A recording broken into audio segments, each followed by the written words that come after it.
Good evening, everyone. Welcome to our July 28th, 2021 Conroe ISD update. My name is Curtis Null. I'm proud to be your superintendent of schools. Thank you for making time to be with us this evening. It's been a while since we've had a chance to visit, and so much has gone on across the school district. I hope that you have had a wonderful summer. I hope that you've had time to relax and spend time with family and friends and really get back to some sense of normalcy for you parents and children and our employees alike. Hopefully you're recharged and you're ready. Here we are just 2 weeks away from the first day of school. Now, for those of you that might be new to our YouTube live updates, let me tell you a little bit about them. These are highly unscripted and they truly are live.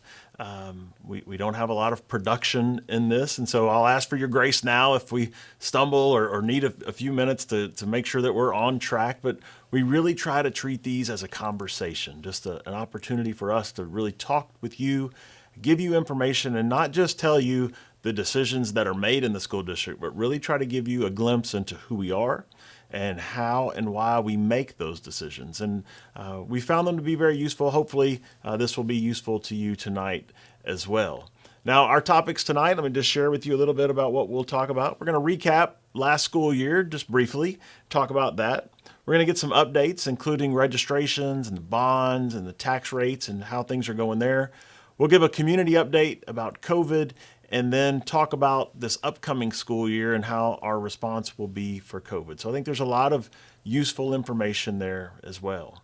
As we start off and we look back to last year, the 2020-2021 school year. We had a lot of resolve. We were very determined to have a successful school year, and we were successful.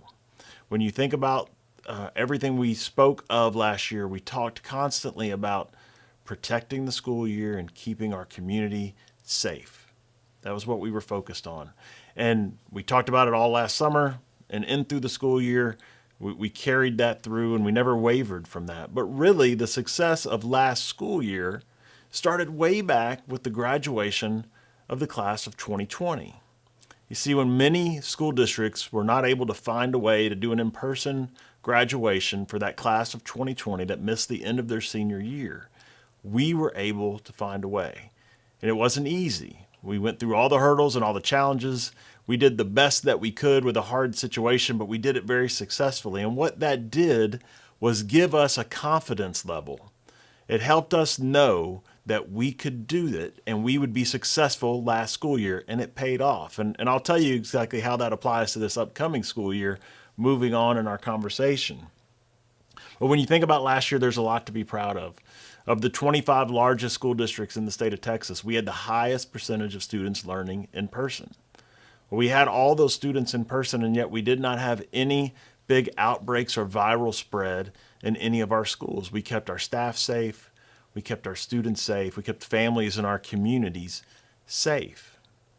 At the same time, we didn't have to close any of those schools. So we stayed open. We know it's hard. We know last year was hard on students. It was hard on parents. It was hard on teachers. It was hard on everyone, and yet we did it. We should all be proud of that. We took an attitude last year of not just survival, but we really wanted to thrive through the school year, and that's what we did. When you look at so many milestones throughout the school year that our students just achieved and rose and met all the challenges and were successful. One of those things we can talk about is the STAR test, and certainly there's a lot of debate about the STAR test, and there's so much more that defines a school than a simple STAR test, but it's good data. It does give us a picture of where our students are. And our students did very well last year on the STAR. We did see a little dip in our passing percentages, but we would expect that, right? What a year it was for students and teachers alike. And yet they still performed very well. And the important piece of that is we had many of our students tested, where a lot of school districts didn't have that opportunity. They're still scrambling to try to find out where their students are. Most of our students took those tests. So we now know exactly where they are. We're going to hit the ground running in 2 weeks and be ready to help them on day one. So we're proud of that. We're proud of that success. You know, we had some students that achieved really remarkable success throughout the year, and we've been able to celebrate them really at the end of the year and then on through the summer. We had many state champions, and I'd like to just show you some of our state champions from this school year, and you can see them in all different areas. And some of these are areas that you may not have even known that our students compete in. We have our normal athletic state champions in track from College Park and the Woodlands High School, but we also had state champions in wrestling. We had state champions in powerlifting. But then our Skills USA, that's career and technical education. We had students that won state championships in audio, video, automotive technology, and digital cinema production. I'm sure many of you didn't even know that we competed in those areas, but not only did we compete, but we win. So we're very proud of our students for the work that they have done. It was awesome to celebrate them. We congratulate those state champions, many of which have now graduated and are moving forward, but some are returning, and we expect them to be highly competitive again this year in their chosen fields. All of that hard work last year really came together as we celebrated our graduations at the end of the school year. We celebrated over 4,500 seniors. We were able to have in-person graduation ceremonies as those students walked across the stage and we could celebrate them, and it was quite an honor. Now, for those of you that have been involved in these talks through all of last year, you kind of walked with me through this journey of being a senior dad last year. And you got to hear so many stories about me feeling the exact same pains that you all were feeling as I went home and had to have conversations with my daughter. And so I thought it only fitting that I share with you tonight this picture from graduation of me and my daughter, Kaylee. Now, throughout the year last year, she wouldn't allow me to put her picture up or put her name up, but since she's graduated, she'll probably never see this.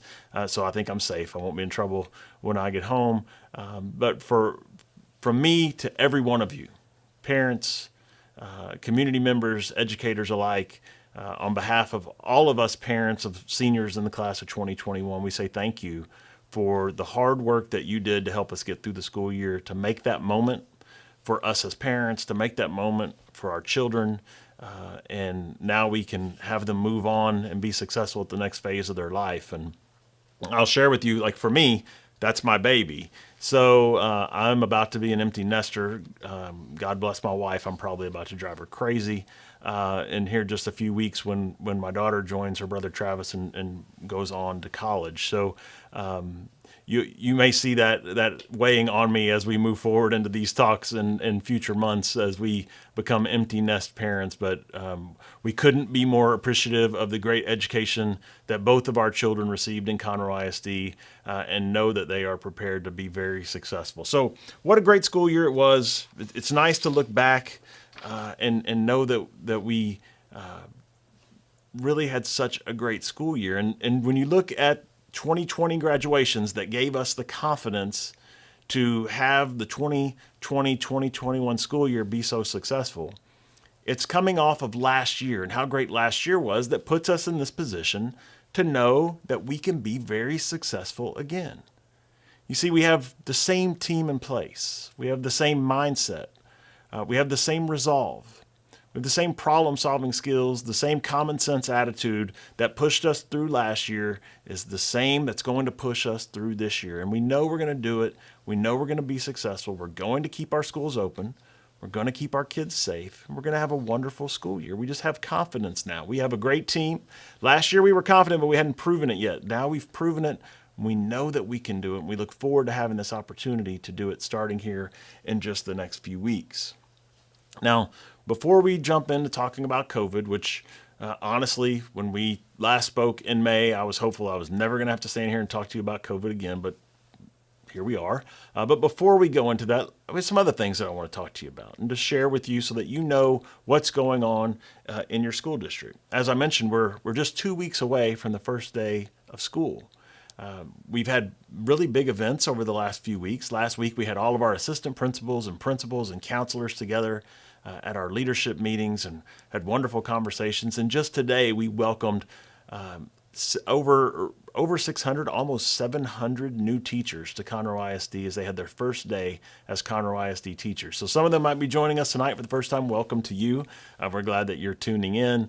But we really welcome you to our community. You're going to love it. As I told you today, we serve a wonderful community with just incredible children, and you're going to really love them. So we look forward to you having an opportunity to meet them. Now, for those of you that have just moved here potentially, and now it's time to get your kids registered to school, let's talk about a big event that's happening on Saturday. This is our registration day, an opportunity, and you may have already had a chance to register at your school, but maybe you have not. You've not been able to get an appointment, so we want to give you this opportunity to have a registration day, and you can see it will be from 9 a.m. to noon this Saturday. It'll be occurring at 6 different sites throughout the district. So you find the site that's closest to you: Grand Oaks High, the Woodlands High, Grangerland Intermediate, Oak Ridge High School, the 9th grade campus there at Oak Ridge High School, the Woodlands College Park, and Pete Junior High here in Conroe. If you just go to our website, you can get all the details that you may need. But if you have family or friends that you know have moved in and they need to get their children registered, or perhaps they were here last year but didn't attend our schools and it's time to get them enrolled so that they can attend school for next year, we would love to have them come up on Saturday. It's a great opportunity for you to do it. As you know, if you wait until the first day of school to try to register your child, you end up in long lines, and it's often a frustrating experience, and your child can sometimes feel like they've missed out because they weren't there on the very first day. So it's always great if you can handle it ahead of time. This is a wonderful opportunity to do it. So this Saturday, 9 to noon, is our registration day, and hopefully you'll be able to take part in that. Now, if you remember back to 2019 in November, you, our voters, passed a bond election. And so we've been able now to go in and build new buildings and add on to buildings. And that team in our planning and construction department has been so busy all year long, but especially in the summer. Once we kind of vacate those schools, they really get after it and work hard. And I'm proud to share with you just a few of the updates of what's happened over the summer and what's going to be ready to open for our kids this year and in coming years. And we'll just kind of go feeder zone by feeder zone just to share a couple of pictures with you of your tax dollars at work. We'll start here first. This is the Caney Creek feeder zone. And you can see there at the top, that is Hope Elementary School. It is our newest elementary. Will open this year. Will be its first year for students. And we look forward to that school being open. And then Moorhead Junior High. This is a replacement for the current junior high, which will add much more capacity and allow that current junior high to convert back into an intermediate. It'll actually be called Veterans Memorial Intermediate once this new junior high opens. So you can see the work ahead. Moorhead Junior High will open in 2023. So we're excited about that opportunity. Now moving on, this is the Conroe High School feeder zone. You can see at the top, Gordon Reed Elementary School. It will not open this year. That's a current picture. So it will open next year. So this time next year, you'll see this school. It will be completed and ready to go. It'll look much like Hope does today at this time next year, and it will be ready to welcome students in the Conroe feeder off the Fish Creek Thoroughfare and McCaleb Road. And then Conroe High School, you can see at the bottom, we've talked about this quite a bit, is undergoing a massive renovation, really a rebuild kind of around the campus, and this will be completed in 2025. So it's quite a process, but it is underway and on track and on schedule. Over in our Grand Oaks feeder zone, this is York Junior High School, and you can see the area there with the kind of the white roof. That's all new addition that is ready and will welcome your students on the first day of school. So we've added capacity to that building. So more classrooms, more cafeteria space, more fine arts and athletic space as well, to actually up the capacity of that building for our community there that's growing so quickly in our Grand Oaks feeder. Our Oak Ridge High School feeder, this is an exciting time to be an Oak Ridge War Eagle as we are in phase 1 of a major overhaul of Oak Ridge High School. And you can see not such an exciting picture necessarily, but to know that you are getting all new mechanicals there at Oak Ridge High School above the ceiling. It's also now going to allow us to come in and have major renovations as part of a phase 1 project at Oak Ridge High School, giving us a main street down the middle, and we'll be relocating the front door and front office of that building. And this is the phase 1 for a future phase 2 project that will be a big overhaul, much like what Conroe High School is currently undergoing. And our College Park feeder zone, you can see there a new addition at College Park, which is ready to welcome students on the first day of school. That bright white roof there is a new classroom addition that will help us reduce the number of portables significantly on campus and have more students inside the building, which helps with safety and to not have to deal with the weather and everything else. And you can see a little picture there of the inside. That building is ready to go. And once again, it will welcome our students back next week. And then at the Woodlands High School, that new section there that you can see with the bright white roof is a new addition at the Woodlands High as well. Classroom addition, once again, to help us to get out of the portable business as much there at the Woodlands High School. And it is also ready and will be welcoming students next week. So that's our bond update.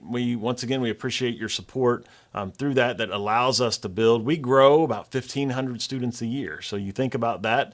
Our elementary schools hold 1,000 to 1,200 students.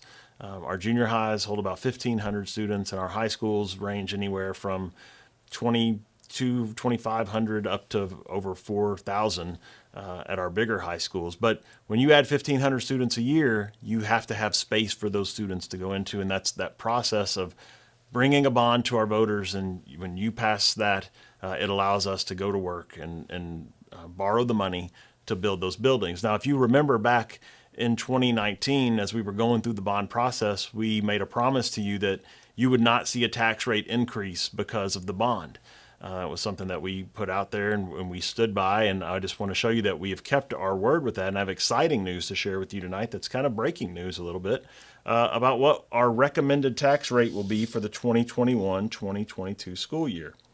So once again, if you go back all the way to 2018, 2019, you can see our tax rate was $1.28.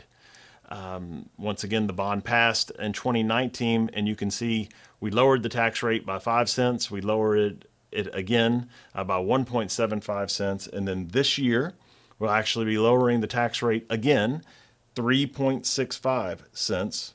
That means in the last 3 years, we have lowered the tax rate by over 10 cents. So I know all of us as taxpayers, myself included, we appreciate that, that tax rate has been able to go down. And so a 10-cent overall decrease, 3.65 cent decrease is what will be recommended to the Board of Trustees as our official budget this year. So we're proud of that.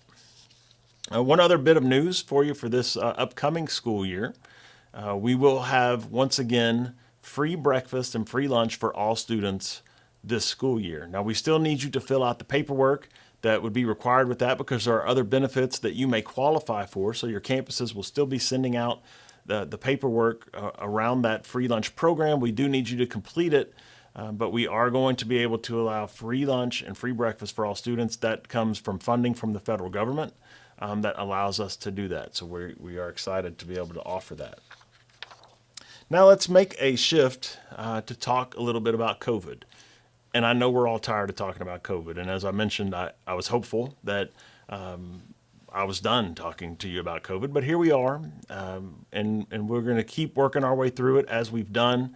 We just hit it head on and fight our way through it. Now, one of the things that we have done here in Conroe ISD and through me sharing with you all the time is we have primary sources in Conroe ISD. So we do not rely on any media to share any information with us. We go directly to the sources to get our media. We get it directly from the county health department, directly from the state, directly from our Montgomery County Public Health Authority and other doctors and hospitals in our community. So that we have this opportunity to have direct communication. And what I'd like to do is share with you tonight some of this information that I've been given, and this is just kind of like a community picture of where we are. Just got an email 5 minutes before we started this tonight from the county that shared our current county numbers.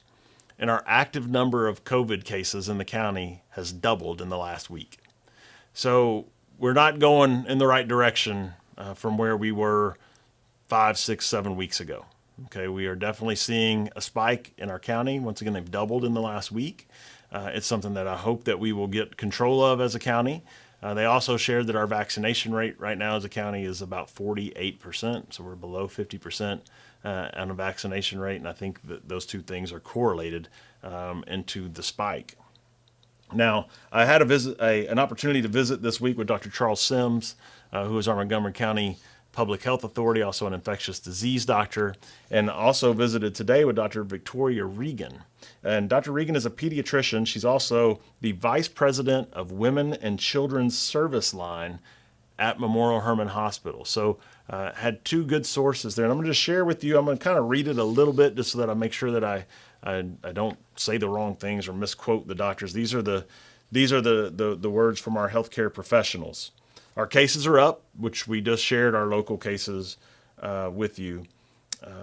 Unvaccinated people are making up 97% of those that are hospitalized.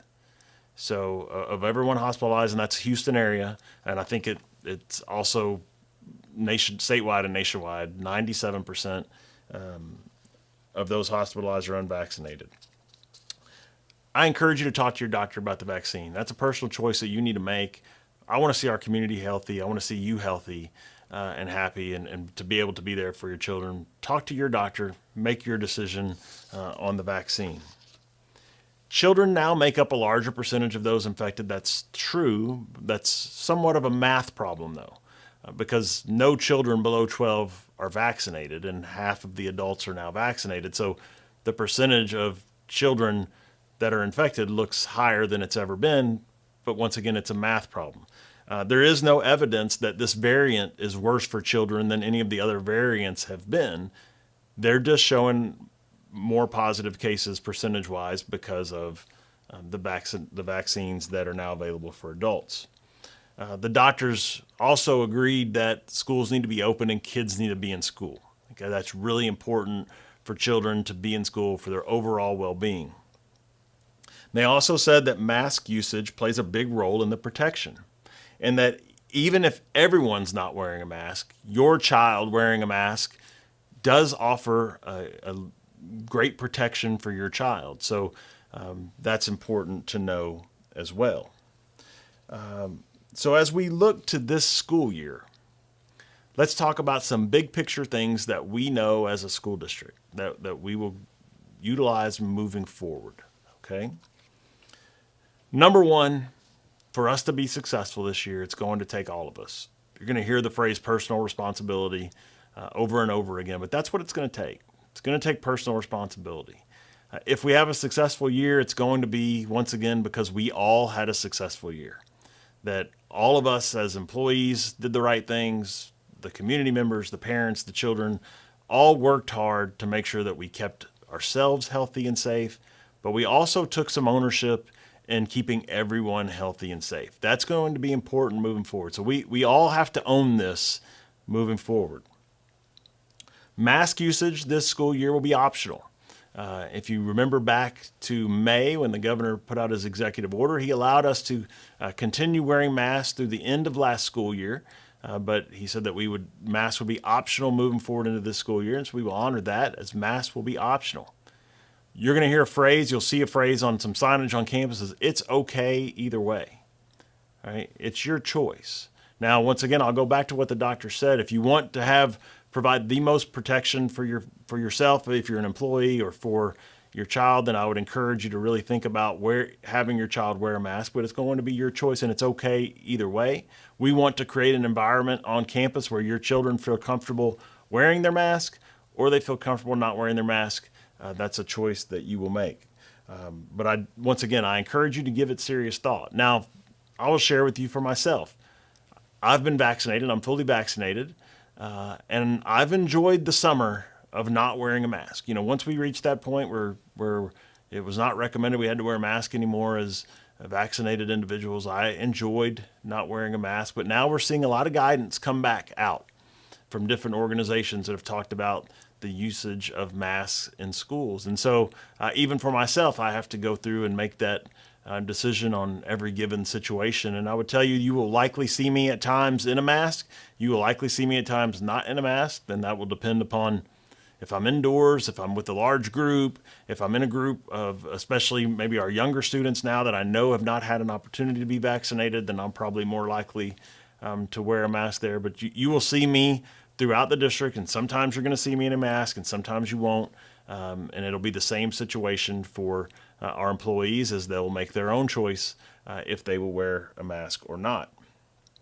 The COVID vaccine is is not and will not be mandated for students or employees. That's a personal choice. Once again, I encourage you to have that conversation with your healthcare provider. I think that's an important conversation for you to have, and then make your own decision from that.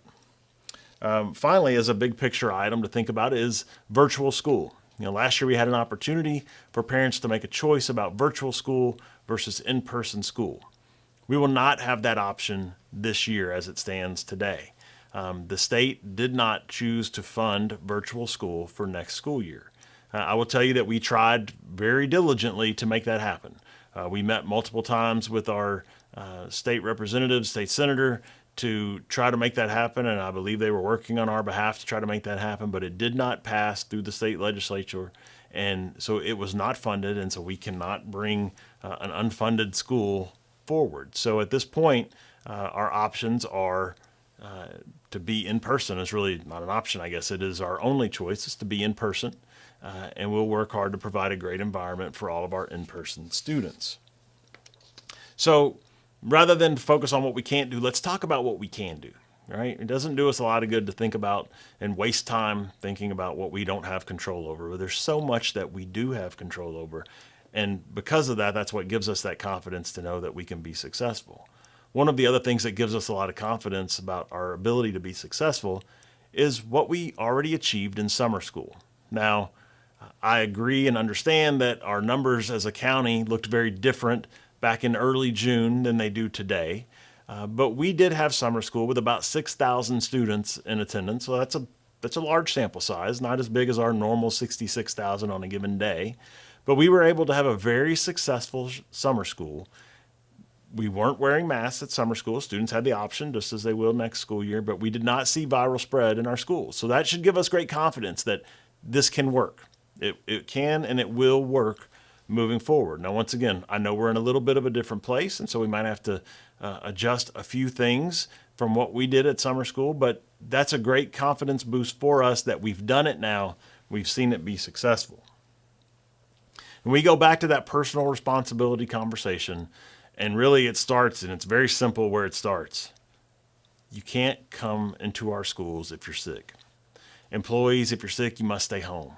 Parents, you cannot send sick kids to our school. That will be the thing that will derail us, right? If we have people come to our school sick and infect a bunch of people around them, that is where we will have a problem, and that's where we'll struggle to keep our schools open. And we don't want to have that situation where we're facing the idea of do we have to close a school for an amount of time to get a breakout under control. So the first level of personal responsibility is don't send your children to school if they are sick. Now, you may have seen some news reports last week, and there was some confusion that got out there, and I wanted to have this opportunity today to clear this up with you. It talked about, there were some headlines that said, Conroe ISD will not force kids that have COVID to be out of school. Somewhat misleading, and let me explain it to you. We were presenting this item to the board last week, and the question was asked, can you force students that have COVID to not attend school? And as of Tuesday of last week, the answer to that was no, we did not have the authority to force that. Now, we were confident that we would have that authority. We just needed the state to update their chart to include COVID for illnesses that we can exclude people from school for. We knew they were going to do that, but as of last Tuesday, they had not done it. And so the question was answered honestly. As of last Tuesday, no, we didn't have the authority to force it. And that kind of took a life of its own, and it ran. Nothing has changed for us. We presented last Tuesday that COVID positive people, be it students or parents or educators, staff, should not be at school, and they will not be at school. We now have been given that authority by the state, as we knew it was coming. If you test positive for COVID, you will be isolated, which means you're not allowed to come to school. That's just common sense. I don't think that's a breaking news story or it's shocking in any way. It's common sense. We would not want anybody that is COVID positive to be in our schools, to be in our classrooms. That would be dangerous. So that's not going to happen. So if you test positive, you know that you're going to be put into isolation and you're going to be out for a certain number of days. Now, at the same time, we will continue with our notification process. So if someone tests positive at your child's school, you're going to get the same email you got last year that would say, You had a positive test at your school. If they happen to be in your child's classroom, then it's a different email that's a little more specific to say a child in your student's class or a person in your student's classroom tested positive, so that you are aware as a parent, you know, to be watching, to be diligent, and to see what's going on. Now, one thing that will be a little different this coming up here is the level of contact tracing and quarantine. Quarantine's different than isolation, so we go back to those definitions and they can be weird. Isolation is you test positive, so you are isolated. Quarantine was you've been in close contact with someone that tested positive, and so you're quarantined for a certain number of days so that we can see if you test positive. We are not going to be continuing with our path of contact tracing or the school district quarantining folks that are close contacts. Our data showed last year that we don't feel it is necessary for us to continue to do that. So you will be notified if there was a student in your child's class, but we will not be quarantining students that were considered close contact. Once again, that's a data-driven decision. Okay, we looked at our data from last year. We saw the number of students, the number of days missed, and the number of positives that ended up resulting from students being in close contact, and so that's a decision that's been made. Let's see. We will continue with our cleaning protocols, although we're going to make a little bit of a change in our cleaning protocols. I think we realized about midway through last year that we were probably in overkill mode a little bit. But we made a promise that we were going to e-mist our buildings every day, every room. And so we didn't want to break that promise mid-year. We wanted to keep a good thing going, so we just kept up with it. But this year we're going to adjust that. We will continue to e-mist all common areas every day. But the classrooms will be on a rotational basis. And certainly if we have positive cases or we know of any issues in a classroom, they'll be done right away. But we are going to back that down just a bit because all the research is telling us that we can do that and that would be appropriate for us to do it. So once again, that's a data-driven decision for us. Now we will have testing available. It's an at-will testing opportunity for both employees and students. We have about 5,000 COVID-19 tests still available. We run our testing center out of our police department that is here in Conroe off of Loop 336. You'll be able to go to our website if you wanted to sign up to be tested. Our employees go through that, but as a parent, if you wanted to have your child tested, it's a free test. So if you wanted to have your child tested, you'd be able to go there and sign up. Those tests that we currently have, they expire in October. So we have about 5,000 to use between now and October. We're unclear yet if the state's going to send us more or not, but we know here for this first stretch we'll have them, which is really good timing, right? As we've seen this spike in our cases here recently, what we would hope is that we're going to plateau here very soon, and then we'll see it go back down, and we'll be in a really good spot moving forward. So between now and October really might be a time that we need to be super aware of what's going on, and hopefully after that we'll see a dip. And we'll also see a lot of strategies on campus, some that are obvious to you from the outside, some that are not so obvious from the outside, but are things that we do. One of those is what we call cohorting, meaning we have the same classes go out to recess together or go to lunch together, so that we don't mix the entire fourth grade together. We only mix these two classes together, so that if we did have positive cases or a few positive cases, it wouldn't be something that spread amongst all the classes. It only spread over just a few. Once again, where it's appropriate and where we have space, we will try to have some social distancing available. You're not going to see the barriers in the lunchroom and the cafeteria like we had last year, but you still may see a little bit of space, extra space there. We're going to keep our focus, which just makes good sense, right, on proper hand washing and good hygiene. That's going to forever be one of the best tools that we have against not just COVID-19, but all other illnesses. Because one of the things Dr. Regan told me is she's seeing more COVID cases right now in her practice, but she's also seeing all the other viruses that really and infections that she really hasn't seen over the last 18 months because people were wearing masks. Now that we're not, all those things are kind of coming back. So good hand washing, hygiene will help us with all of those things. So we'll continue our focus on that. And one of the questions that's been asked, and I'll just address it now, is can we or will we have segregated classrooms based on students that are wearing masks versus students that are not wearing masks? The answer to that is no. We will not be segregating classrooms based on mask use. Mask use is a personal choice, but you'll be assigned to classes as you always have been. We won't be making a choice on that, based on mask use.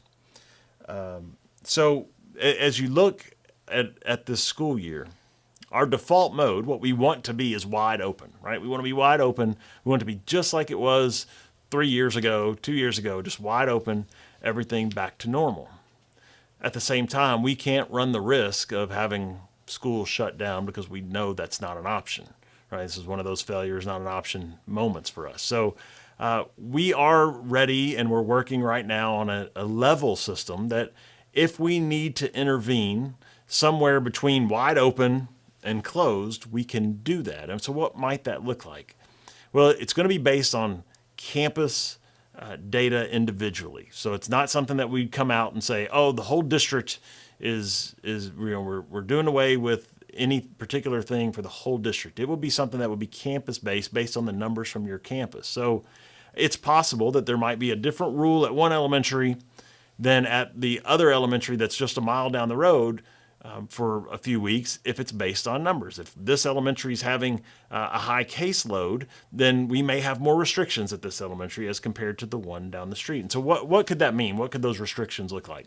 Well, it might mean that we limit the number of guests in a building, or we limit large group gatherings for a certain amount of time.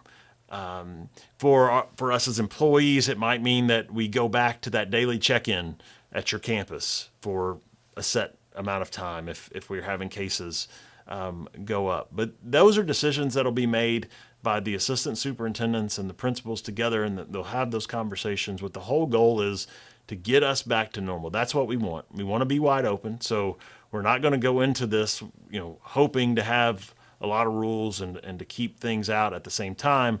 If we have to slow down a little bit in a moment, we will. We'll be smart about it. We'll be sensible, and we'll push back to normal as quickly as we can. But in the end, we want you to be safe. We want your children safe. We want our employees safe. And I know there are a lot of you out there that are concerned.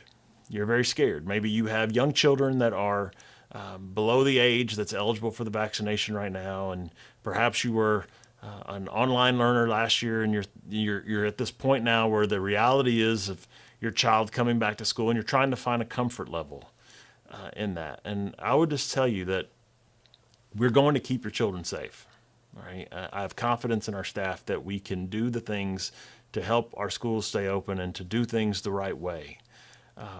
We believe in what we've done. We understand the protocols are a little different this year moving forward because of some rules that we have to deal with, but that there's so much that we do control, and we have confidence that we can do it. I would encourage you to really think hard about that decision, and I know some of you will have to make that decision, and you feel, because I've spoken to you, and you feel like you're stuck, right? You feel like it's kind of an all or nothing, and I understand that. Know that we tried to get the virtual school, we just weren't successful. But before you make any rash decision, I would encourage you to give it a lot of thought. Talk to your principal. Talk to the principal of the school about what their plans are within your individual campus, and know that we're going to continue to work to make it work. And we've proven we can do it. So I hope that you'll have the confidence to send your children to school. We want your kids at school. We feel like that our great teachers can provide them with a top-notch education, and we want them to have that opportunity. So hopefully you can find a comfort level through your conversations as a family, your conversations with your own medical provider, to make a decision for you and your family. And we hope that decision is your children will be in school with us for next year. Let me look and see if we have any questions. Let's see.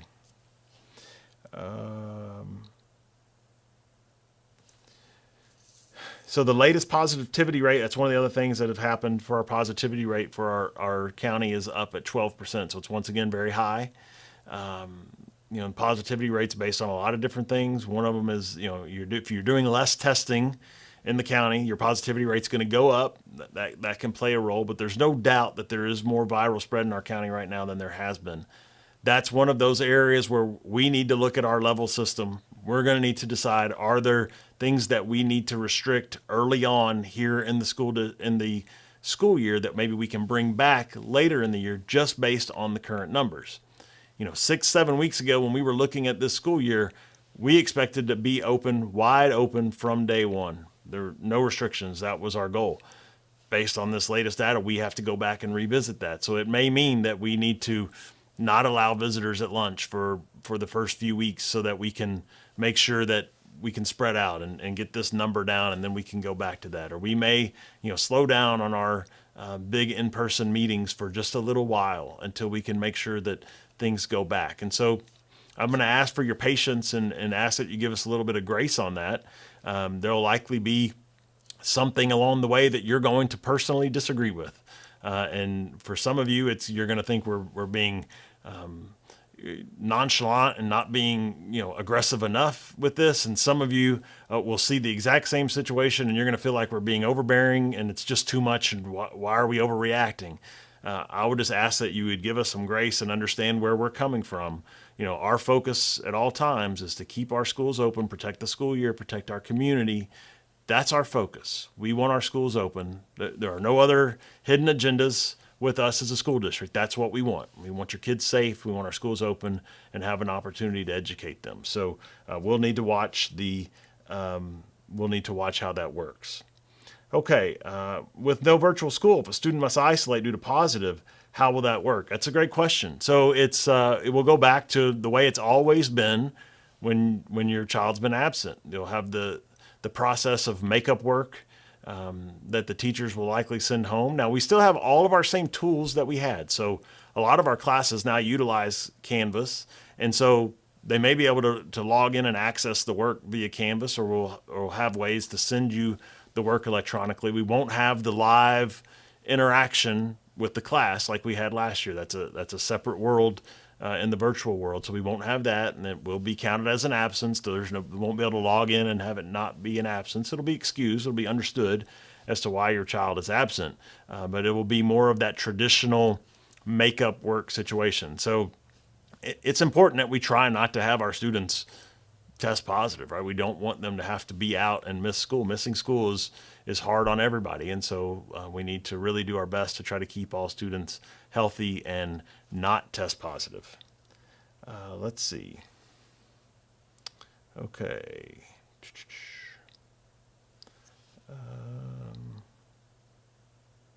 Can the school send a student home that is showing symptoms of COVID? So we can send students home that have certain symptoms. So any student with a fever gets sent home. Absolutely. So you can't be at school with a fever. So we won't know if that's COVID or anything else. But we will send you home if you have a fever. Beyond that, as you know, so many symptoms of COVID are symptoms of other illnesses. Might be sniffles, could be any of those things. I think one of the things we all have to understand in this process is reality is we've said there'll be no known COVID positive people walking around campus. That's a true statement. But we can't make the statement that there'll be no COVID positive people on campus. That would be a fallacy to say that, because there are likely going to be people that are asymptomatic that will never gone to get tested that are truly COVID positive that we'll never know be on campus. That could be a kid, it could be an adult, it could be any of those things. So that's a reality. I can't stand here and promise you there'll never be anybody at school that's COVID positive, just as I couldn't for the last year. But if there's a known positive and a positive test, then we will not be doing that. Let's see. Why are we basing the decisions on quarantine this year based on data from last year that included students wearing masks? Our data based on quarantine from last year is based on when students were not in masks. So students got quarantined last year, they were considered close contacts in situations where they were unmasked, be it through athletics, be it at lunch, be it in different situations, or perhaps there were situations where kids just did not successfully wear their masks the entire time. So it wasn't based on mask to mask interaction. The data on quarantine that we have is based on the unmasked. So that's what that's based off of. So that's good. Let's see. Let's see. How can we expect these measures to work as vaccine rates and case numbers are going up? Why not follow the guidance from AAP? We don't have a decision to make here about masks. Okay. And I understand the guidance is out there that has said everyone in the school should wear masks. That is not my decision. Okay. It is not the school district's decision. It's not the decision of our school board.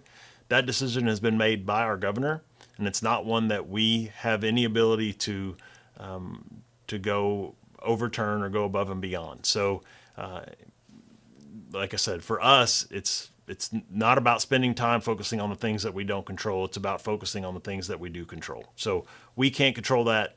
So we've moved on, and we're going to focus on those things that we can control.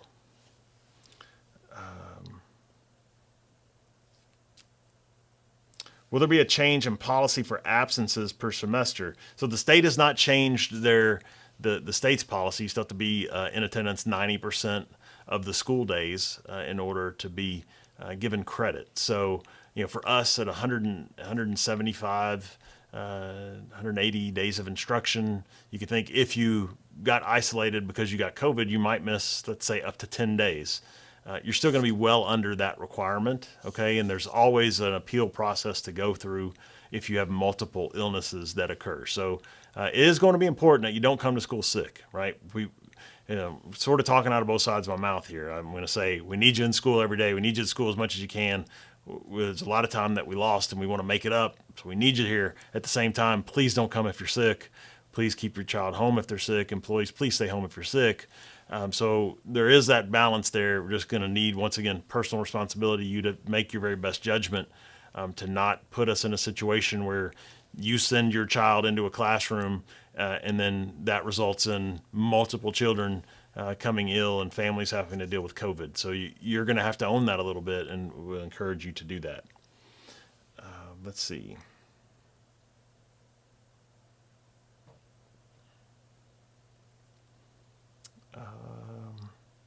I think I have hit most of the questions. I